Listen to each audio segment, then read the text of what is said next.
ये आपका चैप्टर है रैंडम वेरिएबल्स का। ठीक है, सबसे पहले हमने डिफाइन करना है कि रैंडम वेरिएबल्स आपके पास क्या हैं। रैंडम वेरिएबल्स जो हैं आपके, जब आप एक रैंडम एक्सपेरिमेंट परफॉर्म करते हैं,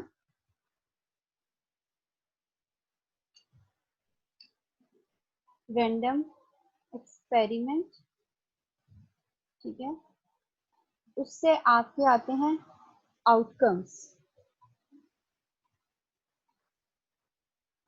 ये आउटकम्स आपके होते हैं रैंडम, इनको आउटकम्स को आप कहते हैं रैंडम वेरिएबल्स।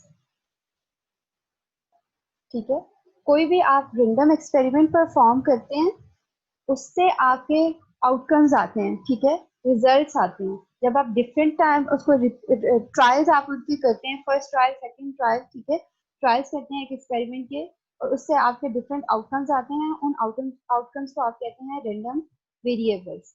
और लेकिन हमारा इंटरेस्ट जो है इन रैंडम वेरिएबल्स के अंदर नहीं होता, इनसे रिलेटेड जो आप एक न्यूमेरिकल क्वांटिटी फाइंड करते हैं, न्यूमेरिकल रिजल्ट या न्यूमेरिकल क्वांटिटी। ठीक है, इसमें हमारा इंटरेस्ट होता है। ठीक है,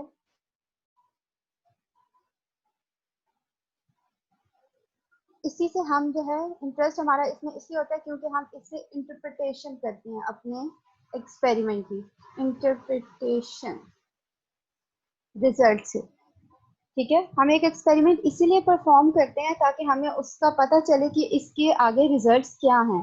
ठीक है, उनके इफेक्ट्स क्या होंगे एक एक्सपेरिमेंट अगर हम करें। जैसे कि एक मेडिसिन आप इंट्रोड्यूस करते हैं, एक न्यू मेडिसिन मार्केट में आती है। ठीक है, तो सबसे पहले वो उसका एक सैंपल देते हैं, हॉस्पिटल्स में वो सैंपल प्रोवाइड करते हैं उसका, कि आप ये चेक करके बताएं कि अगर हमारी मेडिसिन है वो पेशेंट्स पे सही अफेक्ट कर रही है या नहीं कर रही। ठीक है, तो पहले वो जो है उसको टेस्ट करते हैं, और उसके बाद जो उसके रिजल्ट्स आते हैं, ठीक है, तो उसकी इंटरप्रिटेशन वो करते हैं कि ये इफेक्टेड है या। आखिर में लास्ट में हमारा इस सैंपल में इतना इंटरेस्ट नहीं होता है, हमारा लास्ट में इंटरेस्ट किससे होता है, उसके रिजल्ट्स की इंटरप्रिटेशन पे। ठीक है, कि वो इफेक्टेड है मेडिसिन या इफेक्टेड नहीं है, either the medicine is affected or not affected। ठीक है,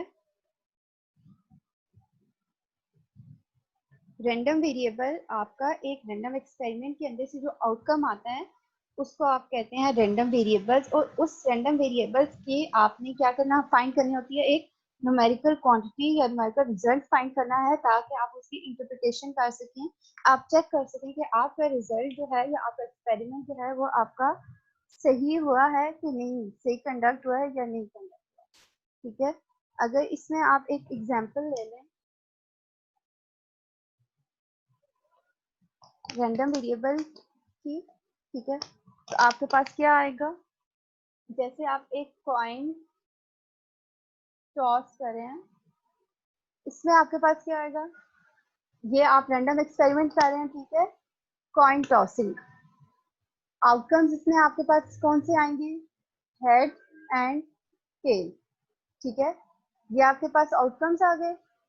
ठीक है, तो ये अब आपके क्या होंगे, ये आपके रैंडम वेरिएबल होंगे, क्योंकि आपने कोई रिस्ट्रिक्शन इसके ऊपर नहीं इम्पोज की थी कि फर्स्ट हेड ही आएगा या सेकंड टेल आएगा। हो सकता है पहला टेल आ जाए और देन सेकंड आ जाए आपके पास। ठीक है, इसमें आपके पास कोई रिस्ट्रिक्शन नहीं है, तो ये आपके क्या है, these are your random variables.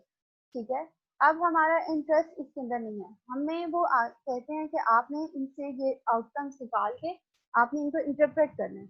ठीक है, इसके बाद जब हम आगे जाएंगे तो ये हमारे टी और एच जो हैं ये दोनों हमारे क्या होंगे, रैंडम वेरिएबल्स। आप इनको रैंडम वेरिएबल्स को आर वी से डिनोट कर देंगे। ठीक है, ये आपके रैंडम वेरिएबल्स हैं। अब आपने आगे इनकी न्यूमेरिकल क्वांटिटी फाइंड करनी है, मतलब आपने इनकी प्रोबेबिलिटी फाइंड करनी है।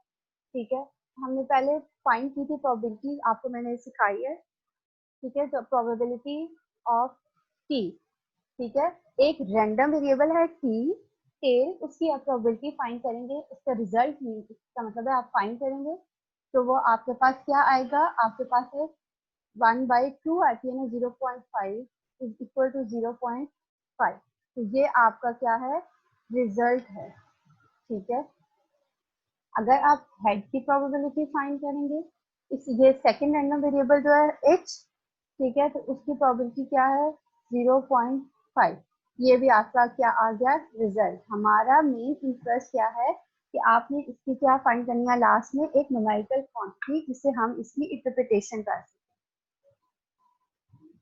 आप रैंडम वेरिएबल्स को डिनोट करते हैं कैपिटल लेटर से। ठीक है, अभी यहाँ जैसे यहाँ पे कैपिटल टी और कैपिटल एच था, अगर आपके पास वैसे कोई और पॉइंट और के अलावा रियल लाइफ एग्जांपल आ जाए, जैसे हाइट, वेट या कुछ भी है, आप उनको नाम दे दीजिए। ठीक है, कोई भी नाम दे दे, लेकिन आपने उनको कैपिटल लेटर से डिनोट करना है, capital X and capital Y. ठीक है, एक रैंडम वेरिएबल है तो एक से डिनोट करेंगे। आगे अगर ज्यादा 3 या 4 रैंडम वेरिएबल एक्स, वाई, जी, के, ठीक है, इस तरह कैपिटल लेटर से आपने उनको डिनोट करना है। जब आपके रैंडम वेरिएबल्स आपके कैपिटल लेटर से डिनोट होंगे और इसके अंदर जो आपके आउटकम्स आएंगे, ठीक है, अगर x के अंदर आपने आउटकम्स चेक कर रहे हैं तो आपने उसको स्मॉल लेटर से डिनोट करना है, x1, x2, x3, x4, x5। ठीक है, रैंडम वेरिएबल्स को आप कैपिटल लेटर से डिनोट करेंगे और जब आप उसके अंदर आउटकम्स को फाइंड कर रहे होंगे तो आपने उनको स्मॉल लेटर से डिनोट करना है, z1, z2, z3, z4 etcetera.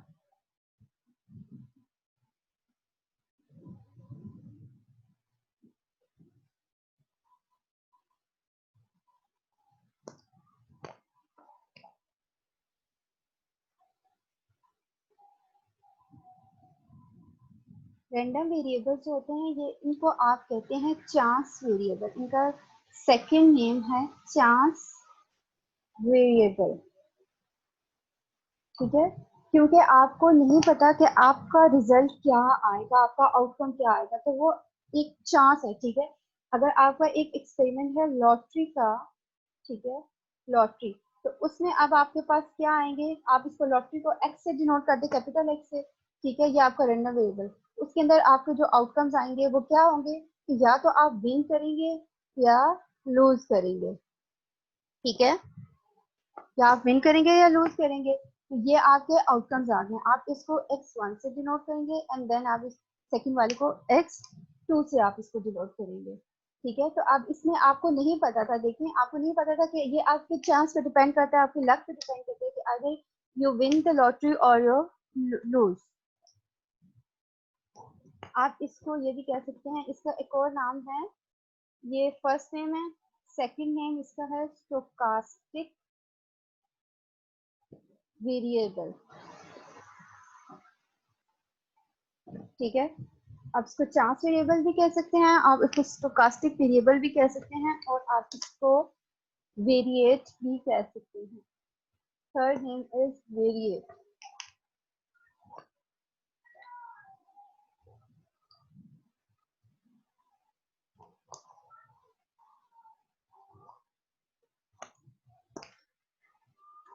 Random variables में आपके पास टू कैटेगरीज होती हैं। ठीक है, टू टाइप्स होती हैं, टू टाइप्स के रैंडम वेरिएबल्स आपके पास होते हैं। फर्स्ट आपके पास है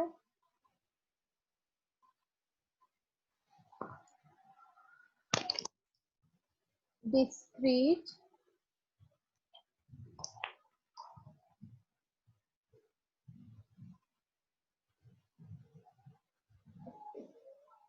random variable and the second one is continuous random variable। ठीक है, रैंडम वेरिएबल्स में आपके पास नेक्स्ट जो है वो टू टाइप्स आ जाती हैं। The first one is discrete random variable and the second one is continuous random variable।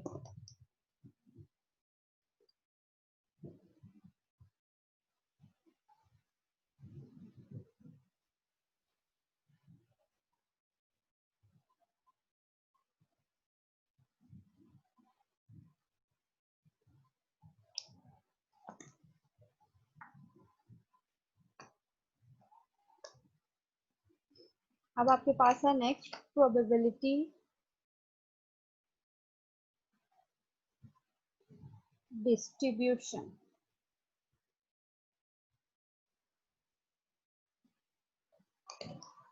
ठीक है, प्रोबेबिलिटी डिस्ट्रीब्यूशन, जब आप सिंपल प्रोबेबिलिटी फाइंड करते थे, probability of tail is equal to 1/2 is equal to 0.5। ठीक है, ये सेपरेट आप इसकी प्रोबेबिलिटी फाइंड करते थे। प्रोबेबिलिटी डिस्ट्रीब्यूशन के अंदर आपने क्या करना है, आप जब सारों की प्रोबेबिलिटी फाइंड करनी है, let's suppose probability of tail and probability of head. ठीक है, दोनों की प्रोबेबिलिटी आपके पास क्या है, 0.5 0.5। और अगर आप डाइस की प्रोबेबिलिटी फाइंड करते हैं तो प्रोबेबिलिटी ऑफ 1, प्रोबेबिलिटी ऑफ 2, 3, ये डाइस की है। ठीक है, 1 2 3 4 5 6, इनकी प्रोबेबिलिटीज आप साथ लिखिए यहाँ। ये डाइसेस नंबर्स है 1 to 6 आउटकम, और उनकी प्रोबेबिलिटी आप साथ नेक्स्ट कॉलम में लिख लें, 1/6 1/6 1/6 1/6। सबकी प्रोबेबिलिटी 1/6 थी डाइसेस में। ठीक है, अब ये जो कॉइन वाला है इसको लिखते हैं टेल एंड हेड। इसमें एक कॉलम में आप रैंडम वेरिएबल लिखते हैं। ठीक है, एक्स, एक्स से नहीं, इसको आप रैंडम RV से डिनोट हैं, RV। ठीक है, रैंडम वेरिएबल्स आपके एक आउटकम के अंदर क्या क्या हैं,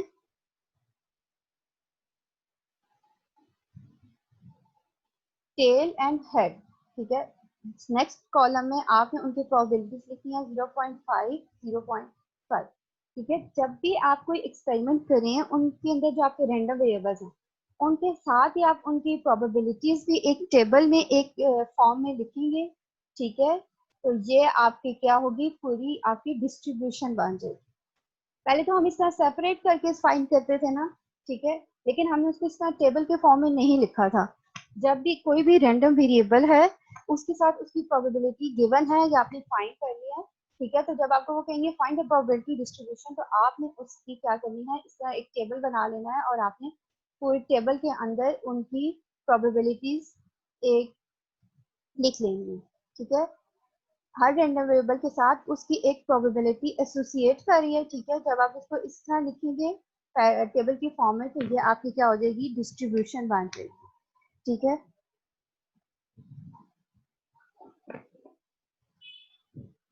और आपको बताया था कि probability sum of probability is equal to 1। आपके सारे रैंडम वेरिएबल्स हैं। ठीक है, उसके अंदर आपकी प्रोबेबिलिटीज दी हुई हैं आपको। आपने क्या करना है, जब आप इनका टोटल करेंगे, ठीक है, यहाँ पे सम होता है, कॉलम के नीचे सम करेंगे तो आपका क्या आना चाहिए, सम इक्वल टू 1। ये डाइसेस का अगर आप सम करेंगे, सम इक्वल टू आपका प्रोबेबिलिटी इज इक्वल टू 1 आना चाहिए। क्योंकि प्रोबेबिलिटी की आपके पास रेंज होती है 0 is less then p is less then 1। ठीक है, प्रोबेबिलिटी की रेंज आपके पास है 0 to 1, इसलिए आपको टोटल जो है वो 1 आना चाहिए। वैसे 0 से लेके 1 के दरमियान में आपकी जो है वो आ सकती है। यहाँ पे जो कि सेपरेट सेपरेट आएंगी ना, ये 0 और 1 के दरमियान में आएंगे।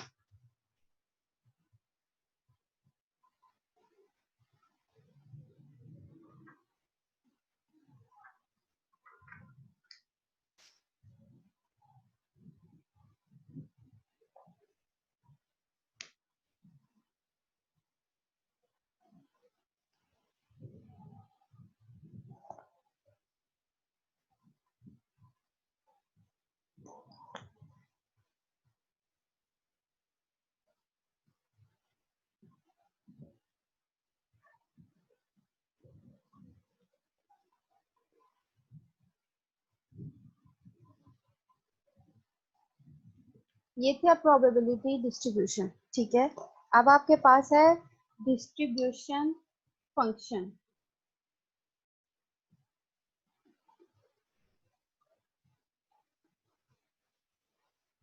डिस्ट्रीब्यूशन फंक्शन में आपके पास फॉर्मूला होता है probability of X, capital X random variable is less than equal to small X. ठीक है, ये आपका फॉर्मूला होता है। आप इसको डिनोट करते हैं कैपिटल एफ ऑफ एक्स से। जब भी आपके पास डिस्ट्रीब्यूशन फंक्शन आएगा, ठीक है, वो आपने कैपिटल एफ ऑफ एक्स से डिनोट करना है। जब प्रोबेबिलिटी डिस्ट्रीब्यूशन था, ठीक है, इसमें हमने सारे रैंडम वेरिएबल के साथ उनकी प्रोबेबिलिटीज फाइंड की हैं। ये आपकी क्या है probability x1, x2, x3, x4, x5, x6, ठीक है, साथ इनकी ये प्रोबेबिलिटीज हैं। आप इसको p x1 p x2 भी आप इसको कह सकते हैं, ठीक है। आप इसको क्या कह सकते हैं, f of x3, small f of x4, f of x5, ठीक है। आप इसको p ऑफ x से भी डिनोट कर सकते हैं प्रोबेबिलिटी डिस्ट्रीब्यूशन को, ठीक है, इसको p ऑफ x या फिर f of small f of x। Probability distribution को आप स्मॉल f ऑफ x से डिनोट कर सकते हैं, ठीक है। जो इसकी प्रोबेबिलिटीज आएंगी उनको, इसमें आपने डिस्ट्रीब्यूशन फंक्शन में आपने डिस्ट्रीब्यूशन फंक्शन को डिनोट करना है कैपिटल f ऑफ x से, ठीक है।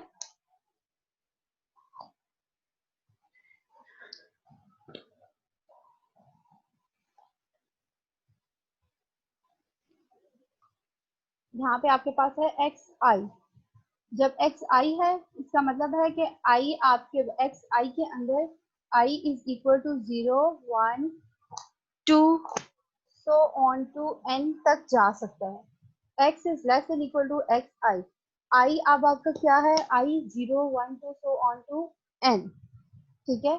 इसमें आपकी कोई भी आपके पास जितने आपको डाटा आपको गिवन होगा, जहां तक नंबर आपको दिए गए होंगे, आपने वहां तक इसमें जाना होगा, ठीक है। अब यहाँ पे एक्स आई है, इसका मतलब होता है कि अगर आपके पास 0 to 1, 2 so on to N है, तो आपके पास x1, x2 so on to x nought भी आएगा, ठीक है। जैसे आपको आई की रेंज दी हुई होगी, उसी पैटर्न पे आपने x की वैल्यू लिखनी, x nought, x1, x2 so on to x n। अगर आपके पास सिर्फ ये आपके पास 6 है ना, अगर ये वाला हम ले लें डाइस का, तो इसमें आपके पास आई की कितनी वैल्यूज हैं, 1 सो ऑन टू 6 तक। तो आप इसको एक्स आई के आपके पास क्या आ जाएगा, x1 so on to x6।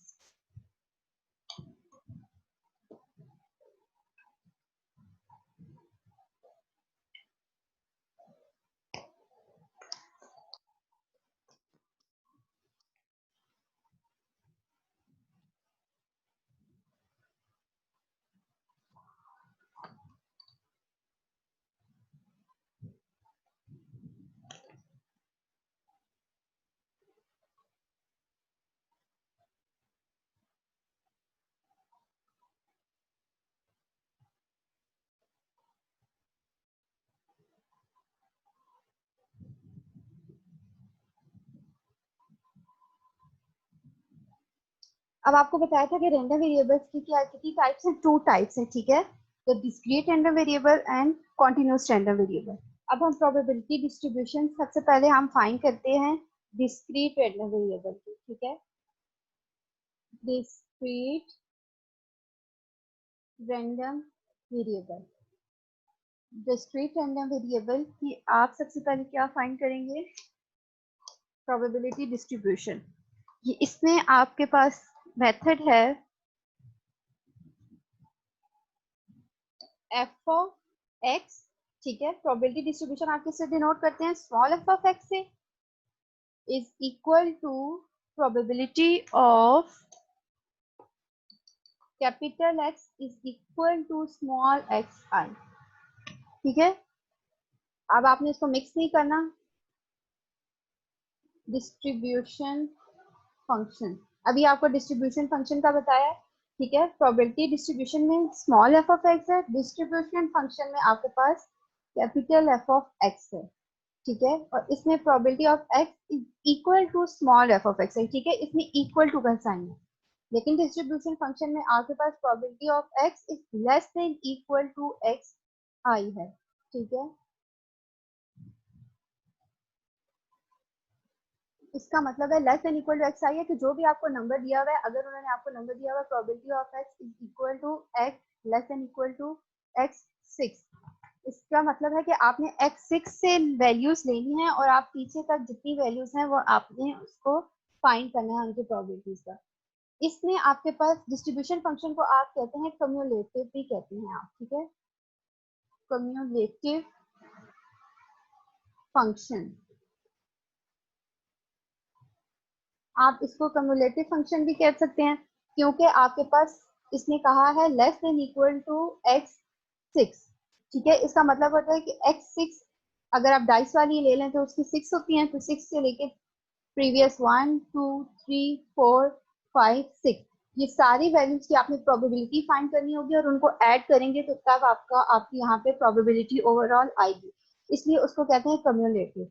इसमें आपके पास प्रोबेबिलिटी डिस्ट्रीब्यूशन फंक्शन है, ये इसका डिस्क्रीट का। ठीक है, इसमें आपके पास क्या आएगा, इक्वल टू का साइन आएगा।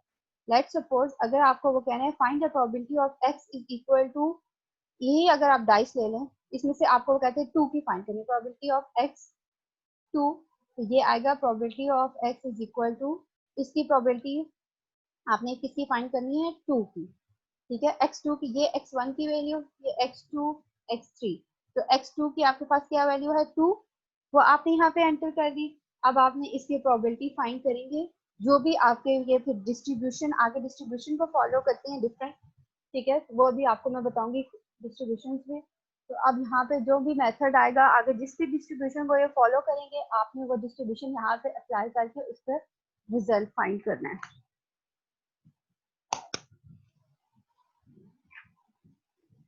आपके पास प्रोबेबिलिटी डिस्ट्रीब्यूशन की आपके पास हैं प्रॉपर्टीज। ठीक है, प्रोबेबिलिटी डिस्ट्रीब्यूशन की आपके पास प्रॉपर्टीज हैं, 2 प्रॉपर्टीज हैं आपके पास। ठीक है, फर्स्ट आपके पास क्या है, F of X is greater than equal to 0।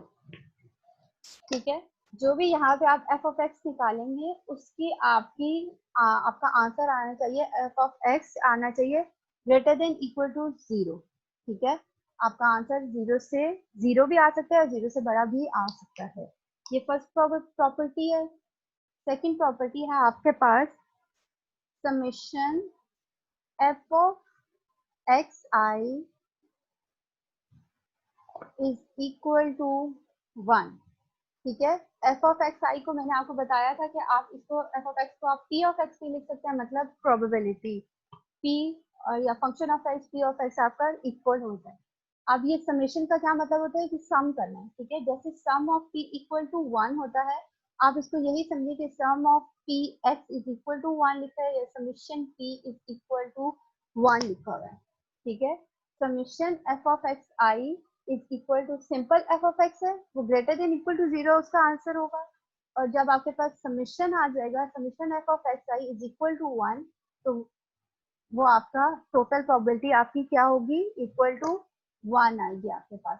ये आपका डिस्क्रीट में यहाँ पे समेशन का साइन यूज हो रहा है। ठीक है, जब आपके पास कॉन्टिन्यूस आएगा, ठीक है वो अभी आपको आगे बताऊंगी, कॉन्टिन्यूस जब आएगा उसमें आपके पास यहाँ अभी समेशन का साइन है, कॉन्टिन्यूस में आपके पास इंटीग्रेशन का साइन आ जाएगा, integration of F of X dx is equal to 1, इस तरह आपके पास आएगा, वो भी आपको बताती हूँ। पहले डिस्क्रीट कंप्लीट कर लेते हैं। ये आपके पास इसकी 2 प्रॉपर्टीज हैं डिस्ट्रीब्यूशन फंक्शन की।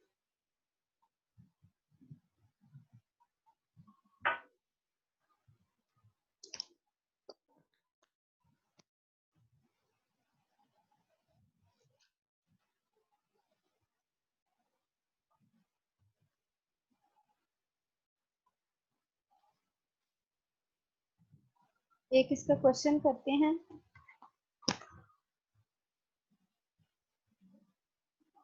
Distribution probability distribution of discrete की एक एग्जांपल हम सॉल्व करते हैं।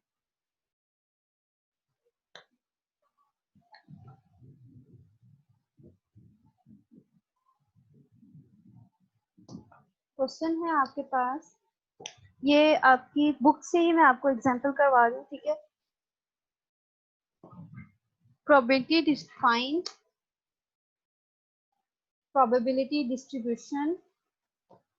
probability distribution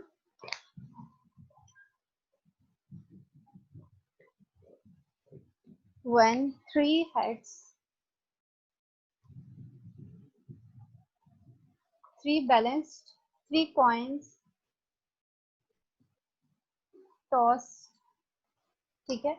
आपने फाइंड करनी है प्रोबेबिलिटी डिस्ट्रीब्यूशन किसकी, जब आपने 3 कॉइन टॉस किए हैं आप अपने उसकी प्रोबेबिलिटी डिस्ट्रीब्यूशन फाइंड करनी है।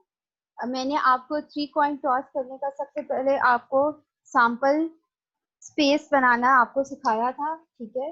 3 कॉइन, 1 कॉइन, 2 कॉइन, 3 कॉइन सबका मैंने आपको टॉस करके और उसका सैंपल स्पेस आपको बनाना सिखाया था, ठीक है। अब सबसे पहले आपने ये आप समझे कि ये आपका एक रैंडम एक्सपेरिमेंट है, ठीक है।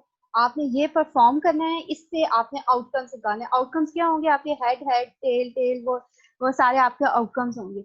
आपने वो क्या होंगे आपके, आपने कैसे करना है, सैंपल स्पेस आपने सबसे पहले बनानी है,